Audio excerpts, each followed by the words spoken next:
Сайн байцгаана уу? Энэ өдрийн амар амгалан гэрье. Одоо хүмүүс хэл амаа барихаа болж, асуугаагүй байхад ч өөрийгөө нээж, хаа сайгүй дэлгээд явдаг болчтой. Үнэн дээр хэл амаа хит задгаа байх нь дотнослын тэмдэг биш. Харин ч өөрийнхөө хамаг эмзэг бүхнийг бусдын гарт барьж өгч буй хэрэг юм. Одоо би чамд нэг зүйлийг хэлье. Магадгүй чи үүнийг амьдралдаа нэг ч сэтгэл зүйчээс сонсож байгаагүй байх. Энэ амьдралд хизээч, хинт ч ямар ч нөхцөлд ярьж болохгүй зүйлс байдаг. Тэр байтугай хайртай хүндээч. Энэ чамд эвгүй сонсогдож байгаа ах. Чи тэгвэл итгэцэл яах вэ? Гэр бүл яах вэ? Шудраг байдал, нээлттэй байдал яах вэ гэж асуух бах. Би чамд ингэж хэлье. Итгэлцэл бол сайн, харин мэрэгэн ухаан түүнээс ч дээр. Чи залуу байхдаа шудраг занг, хамгийн дээд ёс суртахуун гэж боддог байх. Харин амьдралынхаа талд ч хүрэхгүй хугацаа өнгөрөхөд нэг зүйлийг ойлгож эхэлдэг. Зарим зүйлд хит их ярьснараа өөрийнхөө хүчээ алддаг. Яг л хит их тухаж гаргасан мөс шиг, жимсээ өгөхгүй. Еврейчүүд хүүхдүүдээ багаас ингэж сургадаг байсан. Зүрхэнд байгаа бүхэм хилэн дээр байх албагүй. Хил бол түлхүүр, зүрх бол сейф. Тэр сейф рүү хүн бүр шагаах ёсгүй. Хүмүүс тэрдэг гай зовлонгийн ихэнх нь дайснаас биш, өөрийнх нь хилнээс ирдэг юм. Хэн нэгэнд чи өөрийнхөө мөрөөдлөө ярьчихдаг. Тэгээд гинт бүх зүйл буруугаар эргээд явчихна. Бас өөрийнхөө ирээдүйн төлөвлөгөөгөө бусадтай хуваалцчихдаг. Яг л дээрэс хэн нэгэн "Аа тийм үү? За тэгвэл шаргалт авъя" гэж хэлсэн юм шиг. Инээдтэй мохор сүсэг мэт санагдаж магадгүй. Гэхдээ би чамд олон оронд амьдарч, бизнесээ алдаж, найзуудаа аварч, уруулт ба хайрыг хоёужингэн туулсан хүний хувьд хэлж байна. Үүнд ямар нэгэн далдын хүчгээд байх зүйлгүй. Энэ бол амьдралын бичигдээгүй хууль. Дуугүй байх бол сул дорой байдал биш. Дуугүй байх бол хуйг. Өнөөдөр би чамд хизээч хүнд ч ярьж болохгүй 12 нууцыг хэлж өгнө. Найздаач биш. Найз бүсгүйдээ ч биш. Ажлын хамт олондоо ч биш. Ээжтэй ч биш. Тэр ч байтугай эхнэртэй ч. Хэрвээ яаж хүлээж авахыг нь сайн мэдэхгүй бол. Энэ нь нууцлаг амьдрах ёстой гэсэн үг биш. Энэ нь ухаалгаар амьдрах ёстой гэсэн үг. Миний өвөө ингэж хэлдэг байсан. 100 удаа дуугүй байж эрх чөлөөгөө хадралсан нь нэг удаа хэлээд 10 жил үр дагаврыг нь цэвэрлснээс дээр. Хамгийн сонирхолтой нь юу гэж? Ихэвчлэн дуугүй хүмүүс нууцлаг харагддаг. Тэднийг бусд нь хүндэлдэг, үгийг нь сонсдог. Харин байнга ярьдаг хүмүүс зөвхөн дуу хоолойгооч биш, итгэлээч алддаг. Би үүнийг өөрийн алдаан дээр, бусдын жишээн дээр, баян, ухаантай, амжилттай хүмүүсийн амьдралаас харсан. Тэдний олонх нь тэнэгтсэндээч биш, дайснуудаасаа ч биш, харин хадварлах ёстойгоо задруулснаасаа болж бүхний алдсан. Одоо би чамаас нэвэл асуулт асууя. Чи яг одоо энэ алдааг хийж байгаа юм биш үз? Чи өөрийнхөө талаар үн цэнгүй хүмүүст хичнээн ихийг ярьсан бэ? Төлөвлөгөө, баяр хөөр, санаагаа хуваалцаад дараа нь бүх зүйл нурж унсныг хэдэн удаа харсан бэ? Мэдрэмжээ ичилсний дараа хүмүүс хүүтэн хөндий хандах болсныг хэдэн удаа мэдэрсэн бэ? Хүү минь, үүнд ганц л хариулт бий. Амьдрал сонсдог, амьдрал шалгадаг. Хэрвээ чи бэлэн бол, би чамд эдгээр 12 нууцыг дараалалаар хэлж өгье. Тэднийг сахиус шиг хадвал. Учир нь дуугүй байж сурам гэдэг, хувь заяагаа хянаж сурам гэсэн үг. Анхаарахтай сонс, санаж ав. Тэгээд хинт ч битгий яар. За тэгэхээр бас нэг юм байна. Манай Facebook хуудсыг дагаарай. Ухаарл бодрож гэж гэрлэлээр монголоор бичсэн байваа. Би найзуудтайгаа нийлээд олон сургамжтай түүхүүд, таны сэтгэл зүрхний гүнд болж байгаа олон эмх замраагүй зүйлсийг өөр өнцгөр тайлбарлаж, гарах гаргалгааг ярьж өгөх болно. Эрүүл мэнд, боо сайхны мэдээлэл, яаж урт наслах вэ? Зөв хоололт, ямар хүнсийг хэрэглэж болохгүй вэ? Дотоод эргэтэн тогтолцооны өвчлөлийн талаарх гих мэт олон сонирхолтой зүйлсийг ярих болно. Биднийг дагаад лайк, шеэр, сабскрайб дараарай. Бидний бэлдсэн видеог дуустал нь үзээрэй. Энэ нь бидэнд маш их урам зориг, гүн хүндэтгэл үзүүлж байгаагийн шинж юм шүү. Баярлалаа. За яриагаар үргэлжлүүлье. Эхний нууц. Ирээдүйн төлөвлөгөөгөө хизээч буяар. Хийж дуусхаасаа өмнө хинт ч бүхэл. Хамгийн ойрын хүмүүстэй ч. Тэд муу болохоор биш. Үгээр дамжаад төлөвлөгөөний энерги усчихдаг болохоор. Бизнес эхлүүлэх гэж байна уу? Нүүх гэж байна уу? Сурч эхлэх үү? Муу зурштай орхих үү? Шин зүйл эхлүүлэх үү? Зүгээр дуугүй л бай. Үр дүн нь өөрөө чиний өмнөөс яриг. Би задуудаа нэг удаа хөштөө. Би засварын газар нээн гэж хэлсэн. Тэр надад "Хэн чам дээр ирж үйлчлүүлэх юм бэ? Чи чинь гараараа юм хийдэх хүн биш шүү дээ" гэсэн. 2 сар өнгөрсөн. Би эхлүүлээгүй. Манай хөшөд ч буруу байхгүй. Би өөрөө санааныхаа энергийг задруулчихсан тэр байх. Дотоод чадагтай хүн өөрийн төлөвлөгөө, мөрөөдөл, амжилтыг чимээгүй боловсруулдаг. Учир нь үл тариа газар доор харанхуйд соёолдог шиг хамгийн чухал зүйлс чимээгүй орчинд бүлддэг юм. Нууц номер 2. Орлогоо хизээч буяар. Би гайхуулж байгаа юм биш гэж хүмүүс хэлдэг. Гэхдээ хамаагүй. Хин нэг нь атаархна, хин нэг нь ашиглана. Тэр ч байтугай хамгийн ойрын хүмүүс ч. Хэр их олдог чинь чиний хувийн хэрэг. Тусламар байвал тусал. Гэхдээ халаасаа хүн болгонд онгойлгож босохгүй. Ялангуяа хэцүү үед энэ аюултай. 3 дугаар нууц. Өөрийнхөө сайн үлсийг бусдад бүүер. Еврейн гүм ухаанд нэг зарчим бий.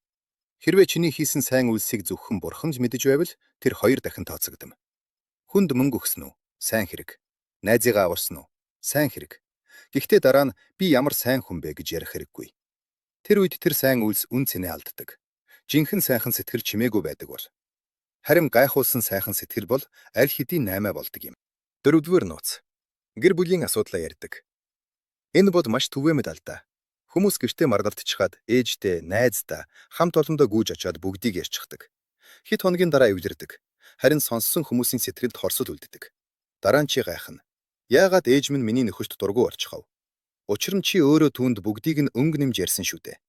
Гэр бүлийн асуудлыг гэр бүл дотроос шийд. Хэрвээ үнэхээр хэцүү бол мэрэгжлийн сэтгэл зүйчдэр ач. Хөрштээрээ биш. 5 дугаар нууц.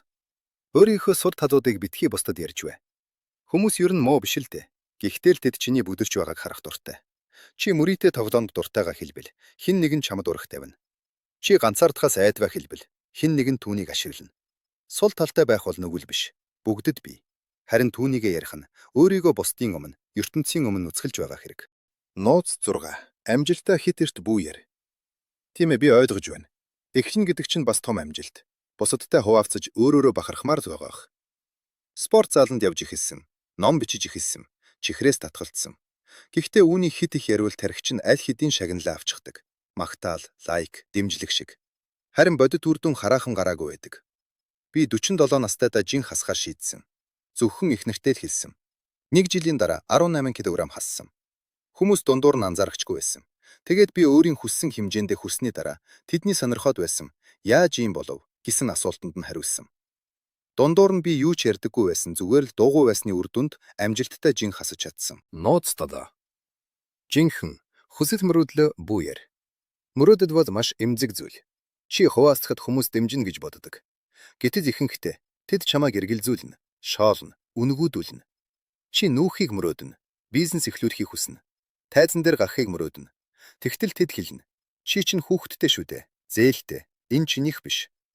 Тэгээд эргэлзээ чиний дотор суурилна. Мөрөөдөл нам гүм дургадаг. Хүний нүднээс далд сүүдэрт болгосардаг. Тэр бол бусдад гайхуулах шилэм хорго биш юм. Нууц номер 8. Сүнслэг амьдралаа. Хүмүүс итгэд үнэмшилд янз бүрээр ханддаг. Чи бурханд бясалгалд, далд ертөнц, бөө мөргөл, Библийг уншихад тайтгарл алдаг байж болно. Гэхдээ үүнийг хаа сайгүй ярьж эхэлбэл шоололт, эсвэл сохол шүтлэгтэй л тулгарна. Сүнслэг зүйл бол дотно. Зөвхөн ижил долгионтой хүнтэй л хуваалц. Нууц номер 10. Өнгөрсөн дардсан туршлагаа бас яриад байх хэрэггүй дээ. Бүгд чиний туусан замыг хүндэж чаддаггүй. Чи өвдөгдөө яриад хэн нэгэн түүнийг дараа нь чиний эсрэг ашиглана. Өнгөрснөө бусдад тус болж чадах үед эсвэл өөрт чинь хэрэгтэй үед л яар. Бусад үед сүүдэрт үлдээ. Нууц номер 10. Өөрийнхөө сайхан сэтгэлийг сануулгах хэрэггүй. Нэг ч үгээр, нэг ч харцаар. Хийхийг хүсвэл хий. Гэхдээ талархал бүүхүлээ. Сануулахаар гомдол авна. Эцэст нь өөрөө буруутай үлдэнэ. 11. Амжилтынхаа далд их сурвалжийг нууцлаж бай. Чамд өөрийн арга, холбоо, мэдрэмж, схем байж болно. Бүгдэд бүүдэлэг. Би нэг хүнийг мэднэ. Тэр дуудлах худалдаанаас тодорхой номнууд авч урам дахин үнээр зардаг байсан. Нэг удаа ярьчихсан. Дараа нь хуулбарууд хаа сайгүй гарч зах зээл нүхсэн. Бүхнийг гаргаж тавих хэрэггүй. Амжилт ухаалгаар нуусан сүудрийг хайрладаг юм. 12. Сүйдчийн нууц. Өөрийнхөө жинхэнэ байр байдлаа бусдад дэлгээд байхаас бүгүү. Чиний яг яаж байгааг чинь бүх дэлхий мэдэх хаз бүгүү. Чи өвдөж байхад инээж уулна. Хэцүү байхад дуугүй байж уулна. Энэ нь хоёр нүртэй байдал биш. Энэ бол мэрэгэн ухаан. Бүгд тусалж чаддаггүй. Зарим нь бүр нэмээд чамд хүндрэл учруулна. Тиймээс хинт хизээ өөрийгөө нээхээ зөв сонгож байгаарай. 12. Энгийн мэт боловч амьдралыг өөрчилдөг нууц. Чи тэднийг ойлгуул өөрийгөө илүү үнэж эхэлнэ. Энерги хамгаална. Санаа сэтгэл сүмсээ хайрлна. Тэгээд энэ жинхэнэ чиний эрх чөлөө байх юм. Хэрвээ чи одоо хүртэл энд байвал энэ бүхэн чиний дотор ямар нэг юмд хүссэн гэсэн үг. Эдгээр нууц паранои биш. Нуугдмад амьдралч биш. Айдасч биш. Эдгээр нь үн цэнийн тухай. Чиний амьдрал, чиний мэдрэмж, чиний мөрөөдөл, олонний задгай хямдрал биш. Чиний нууц бол үнэт эдгэгийн дэлгүүр юм. Тийшээ хүн болгон орох ёсгүй. Тэр тусмаа бохир гараараа оролдох ёсгүй. Би амьдралдаа хадрах ёстойгоо хит их хуваалцаж байсан. Гайхуулсандаа биш, ойлгогдох, ойртох, итгэхийг хүссэндээ. Харин оронд нь атаархал, шүүхт, урвалт, хоосон орон зайл авсан. Чи айдсаа хэлэхэд хэн нэг нь эр хүн байж яадгийн гин. Чи гэр бүжийнхээ завзан гэрвэл 1-7 хоногийн дараа түүнийг чинь ард чинь дамжуулна. Чи цаг нь болоогүй баярт мөчөө хуваарцахад бүх зүйл гинт нурж эхэлдэг. Тэгээд нэг өдөр чи ойлгоно. Дуугүй байх бол тусгаарлалт биш. Дуугүй байх бол хамгаалалт. Дуугүй байх бол хүч. Дуугүй байх бол насанд хүссэн ухаан юм гэдгийг ойлгоно. Үг гэдэг бол энерги, үг зэвсэг болдог. Бусдын эсрэгч биш, өөрийн чинь эсрэгч. Тэгэхээр хинт ч бүү итэг гэсэн үг үү? Үгүй, итэг, гэхдээ сонгож. Яр, гэхдээ бүгдийг биш.